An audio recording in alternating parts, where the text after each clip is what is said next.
And I don't exaggerate when I say there simply is nobody, and I mean that, there is nobody that could possibly run this project as well as Donal. And so, ladies and gentlemen, please give Donal Blaney a very big round of applause.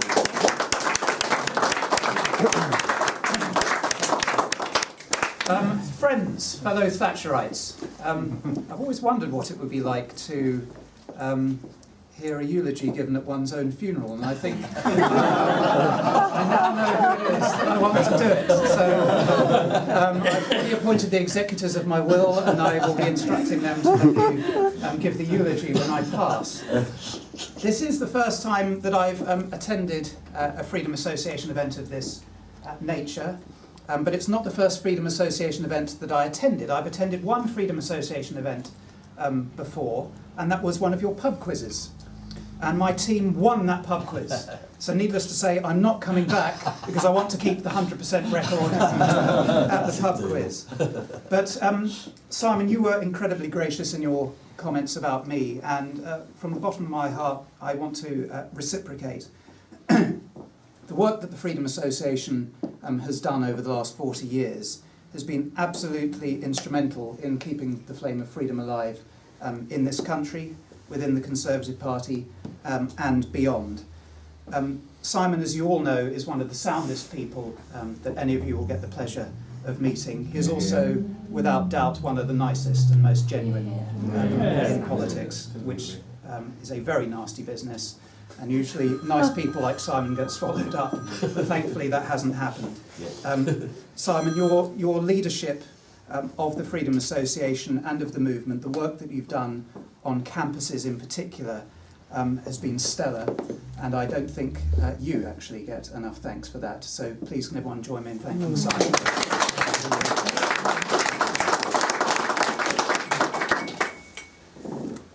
There's a reason we're here, ladies and gentlemen. There's a reason why we've given up a weekend in October, while it's peeing down with rain outside, to stand around and hear a few of us speak. We all wish to remember Margaret Thatcher with great fondness. We are here to toast her memory. We miss her. My God, the country could really do with her form of leadership right now. But we're here for one purpose, I hope, commonly, which is to redouble our efforts to secure her legacy. We need to stop history being written by those who despised her, by those who were her enemies at the time, and who see it as their place now to make sure that she is traduced for all eternity. I do mean in that the BBC and the left-wing media, and I particularly mean people within our education system. I don't want Meryl Streep's impressive performance to be her lasting legacy among the eyes of ordinary people around the world. You could sense a real shock and disappointment, I think, during the week after Lady Thatcher's death among the liberal intelligentsia, that there weren't more protests on the street, that there weren't more people expressing the kind of hateful comments that Glenda Jackson, among others, were only too willing to espouse.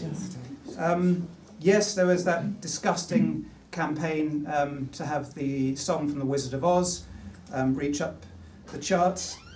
But whenever I have a time where I think, is this a project that's really worth dedicating my life to in the way that I intend to? All I need to do is remind myself of comments from people like Chris Herriot, a Labour council candidate, fired this week, but not condemned by Ed Miliband, who is a lecturer at a university, who said this, and I quote, and I apologise that this is in the language it is, but I think it's important to quote it. He said, quotes, "The bitch is dead. I could leave it at that, but I'm not going to, because I want to revel in the moment. Colleagues ask me, why am I so bitter about Margaret Thatcher? I mean, she's not exactly Stalin or Hitler. No, you're right, I say. She didn't have the opportunity to murder millions, but she would have done had she needed to in pursuit of her agenda. This is someone who is educating your children and grandchildren. That is why we do what we do, to keep Margaret Thatcher's legacy preserved." Now, we know there are a number of exciting projects going on, and we had the privilege of going to Grantham Museum today to look at the fantastic work that they're doing, and I'm very excited in particular about the statue that will be appearing outside the museum. Boris, gotta love him, has decided there's going to be a statue of Lady Thatcher. I guess if he wants it, it's going to happen. There's a programme to have some scholarships, some Rhodes Fulbright-style scholarships at Oxford University.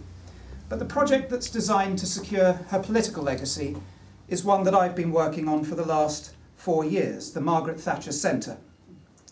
Now, it's based on something in Santa Barbara, California, which if you haven't been there, I'd encourage you to go. It doesn't have weather quite like this, and it's where Ronald Reagan's ranch is. And Young America's Foundation, which works with young Americans to convert them to conservatism, bought Ronald Reagan's ranch. It saved it for the nation. And in downtown Santa Barbara, they've developed a 25,000 square foot schoolhouse for Reaganism, a place where the young and the general public can come and learn about Ronald Reagan. And one day I was sat talking with my good friend Connor Burns, saying, "My God, this is magnificent, Connor, you've got to come and see this place." And in one of those awful moments, we had a discussion where we said that we needed something like this in this country. And before I knew what had happened, I'd volunteered to do it. Now, it's a project that Mark Worthington and Connor discussed with Lady Thatcher. And as you may have seen, in April, shortly after Lady Thatcher's death, we went public with it.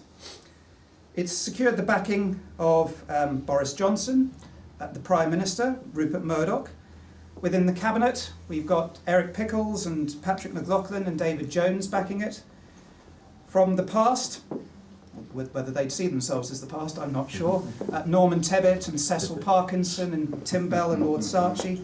And in the United States, we've been privileged to get the support of Newt Gingrich, President Bush, Ed Fulner at the Heritage Foundation, and the Republican Party leadership in Congress. This is a project that people want to happen. And why is that?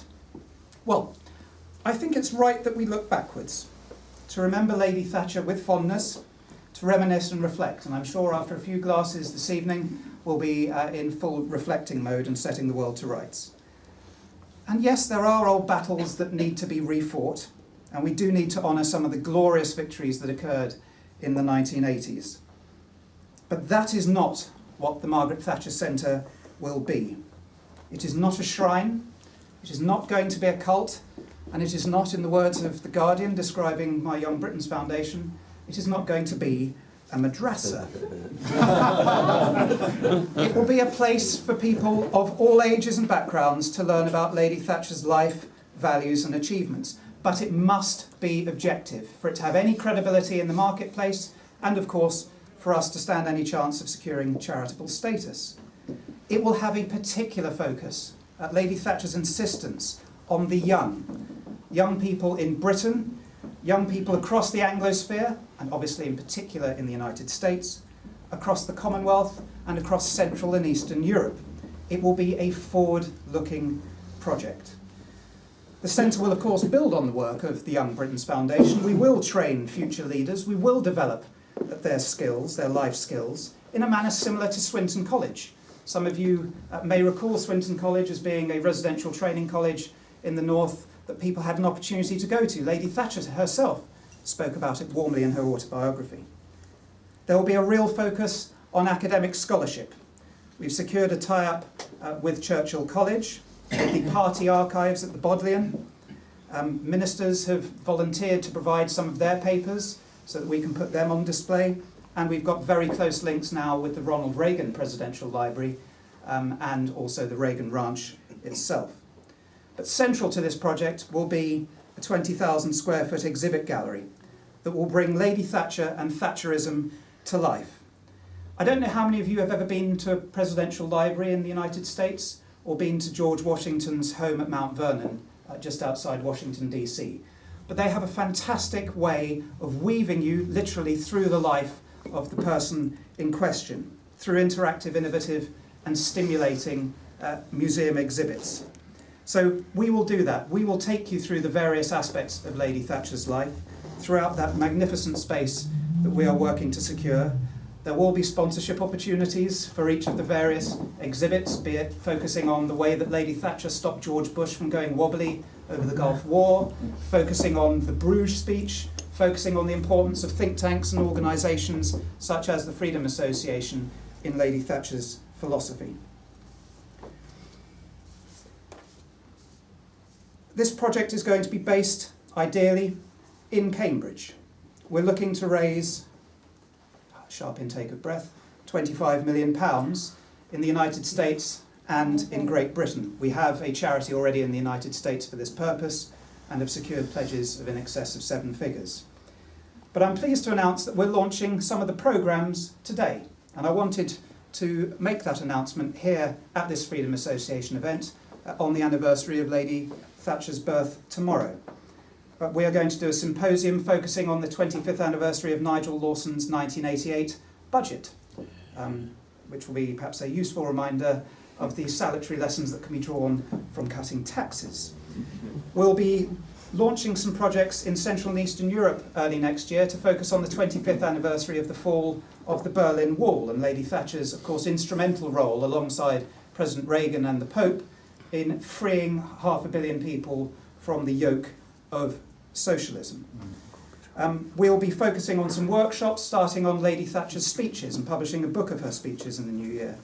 And we'll also be launching a transatlantic leadership programme bringing together future leaders from Britain, the United States and Canada. We're also going to be launching today an organisation called the Pioneers. And you'll see a leaflet will be made available to you tomorrow. It's for her most fervent supporters, ladies and gentlemen.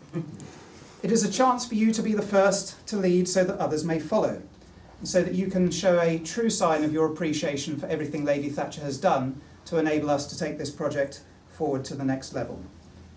This project is to be my life's work. I intend to dedicate the rest of my life to it. I intend to make it a success. Lady Thatcher delivered, now it's our turn. Thank you very much.